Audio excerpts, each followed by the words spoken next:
Prime abord, on s'est aidé nous-mêmes. C'est sûr et certain qu'on était 3 personnes qu'on avait déjà fait nos entreprises avant, donc on avait déjà des capitaux à investir dedans. Beaucoup de persuasion auprès des autorités bancaires, parce que aller voir un banquier pour financer un hôtel de glace, c'est un projet qu'ils font à tous les printemps. Il faut que tu sois sacrément convaincant. Puis ça, je suis capable d'être pas pire là-dedans. Mais aussi, on a eu l'aide financière de Tourisme Québec. On a eu 100 000 de Tourisme Québec, donc ils nous ont supportés là-dedans. Puis souvent, pour avoir levé du financement pour d'autres projets avant, des fois, ça prend comment je pourrais dire, un morceau de domino qui part puis qui fait descendre les autres. Un plan d'affaires, non, c'est évident. Ben, ça, je saute les rouages, là, je rends ça bien basique, mais évidemment qu'un plan d'affaires, un budget serré, solide et un budget pour ceux qui veulent en faire, c'est pas une chose qu'on fait puis qu'on revoit un an après. C'est un budget, ça se travaille tous les jours. Il faut vraiment revoir ça tout le temps. C'est notre map, c'est notre GPS, en fait, en tant qu'homme d'affaires qui prend des décisions pour voir si on est dans le champ ou si on ne l'est pas, puis de les réajuster constamment. Puis, on a eu aussi de l'aide de Tourisme Montréal également, 20 000 de Tourisme Montréal. Donc, c'est cette aide-là, plus nos fonds personnels et un bon directeur de compte à la caisse.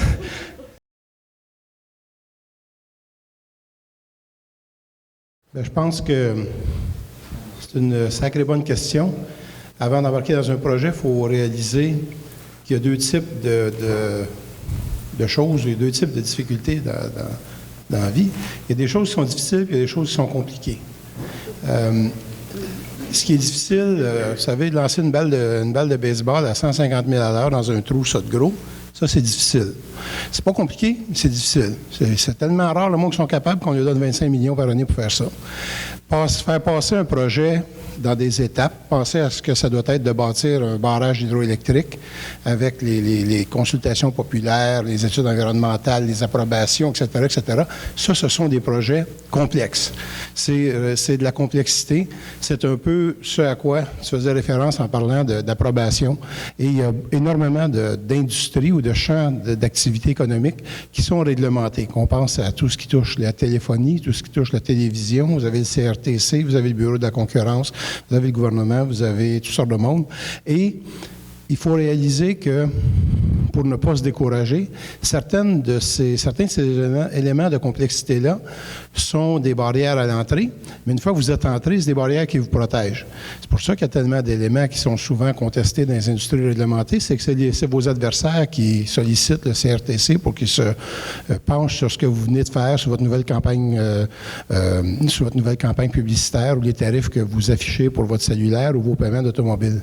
Alors, la complexité, il faut non pas l'avoir comme un élément dissuasif, il faut l'avoir comme un élément qui fait partie intégrante du modèle d'affaires. Et c'est un peu comme un joueur de golf. Vous savez, quand vous jouez au golf puis qu'il vente, vous regardez dans quelle direction il souffle. Si vous envoyez la balle là, mais que le vent souffle comme ça, puis vous envoyez la balle là, puis vous servez du vent qui va ramener là. Alors, il faut l'utiliser.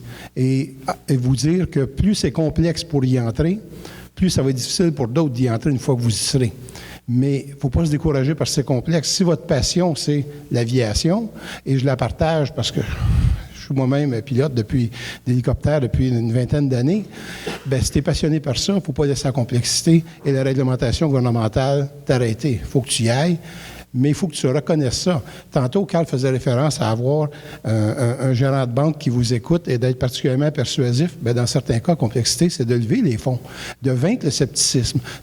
La difficulté est là. On vous parle, puis on le dit tous, nous sommes tous deux des entrepreneurs. C'est super trippant d'être entrepreneur, ça peut être extrêmement gratifiant. Il n'y a pas personne qui a dit que c'était facile, par exemple. Puis il n'y a pas personne qui a dit que c'était facile de faire 5 millions par année non plus. Et si c'était facile, bien là, tout le monde embarquerait dans le même business que la tienne pour faire 5 millions par année avec.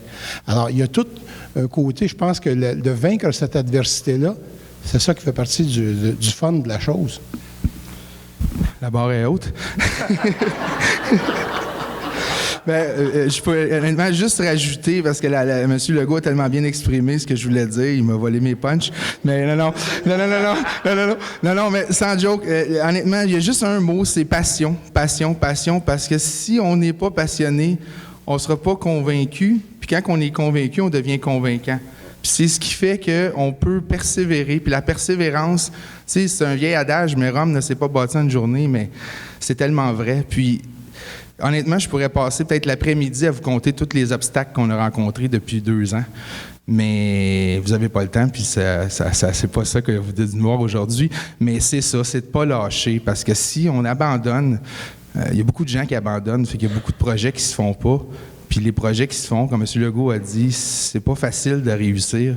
Mais on est tellement fiers quand on arrive à livrer quelque chose que ça n'a pas de prix, ça ne s'achète pas. Puis c'est la persévérance qui fait toute la différence. Fait que ça, c'est ce que je voulais rajouter.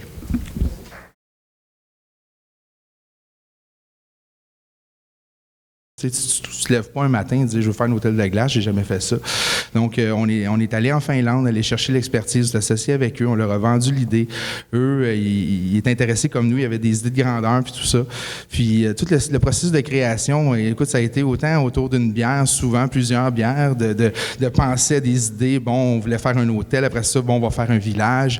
Après ça, bon, l'idée du village nous a accroché parce que c'était quelque chose qui se démarquait. Il y a des hôtels à travers le monde, mais il n'y avait pas de village de neige et de glace. Fait qu'on est parti vraiment avec cette idée-là. On a fait affaire avec DCYSA, firme d'architectes qui nous ont grandement conseillé là-dedans. Ils nous ont apporté de l'expertise au niveau architectural, une équipe d'ingénieurs, équipe de design intérieur qui ont designé plusieurs hôtels à Montréal, dont l'hôtel Le Cristal, pour le nommer que celle-là. Fait que c'est toute une équipe d'un paquet de gens, les sculpteurs, ceux qui travaillent la neige. C'est énorme, énorme, énorme. Les meetings par-dessus meetings, changer d'idée. Encore là, je voulais tantôt la flexibilité d'être capable de changer son idée, parce que ça ne donne rien d'avoir une idée préconçue, puis de rester fixe. L'arbre, pourquoi il ne casse pas? Parce qu'il y a beaucoup de vent, c'est parce qu'il est capable de se pencher quand il vente beaucoup, mais c'est un peu ça aussi, c'est d'être capable de changer son idée, puis de ne pas être mordicus, la petite égo, il faut laisser son égo de côté. Des fois, on pensait qu'une idée était bonne, mais quand on voit qu'elle est moins bonne, on la laisse de côté, puis ça va peut-être avoir amené une autre idée après. Fait que c'est tout ça, un processus de création, hein, c'est pas une ligne droite. Là. Les gens qui pensent que le succès ou un projet qui réussit, c'est une longue ligne droite, mais j'ai vu une blague justement sur Facebook, c'est que ce que les gens pensent du succès de l'extérieur, c'est une ligne droite, mais le succès, c'est ça, même.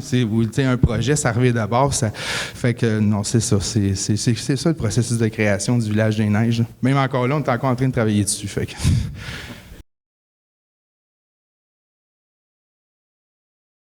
en fait, l'élément déclencheur, nous autres, moi, je sais que personnellement, je parlais aussi peut-être au nom de mes partenaires, mais quand on sent qu'il y a une idée, tu sais, tu as un os, puis tu sens qu'il y a du gras autour de l'os, puis il y a de la chair, ben là, tu sens que tu as un bon filon dans les mains.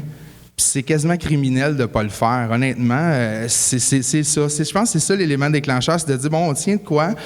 Puis là, c'est l'aventure qui commence. Hein? C'est essayer de lever des fonds, rencontrer les vents. Mais tu sais, c'est tout ce processus-là, puis de ne pas lâcher, c'est ça. Mais c'est l'élément déclencheur, il est juste carrément là. Tu sais, l'idée, ta voix. Tu sais, à un moment donné, c'est comme si tu as un enfant qui te pop. Je pourrais comparer ça, par exemple, à quelqu'un qui crée des chansons. La chanson, il apparaît dans la tête, la mélodie lui vient. Il se sentirait coupable de ne pas prendre sa guitare, commencer à la gratter, puis travailler sa chanson, puis faire de quoi avec. C'est aussi banal que ça, mais tous les processus de création se ressemblent au bout de la ligne. Tu sais, moi,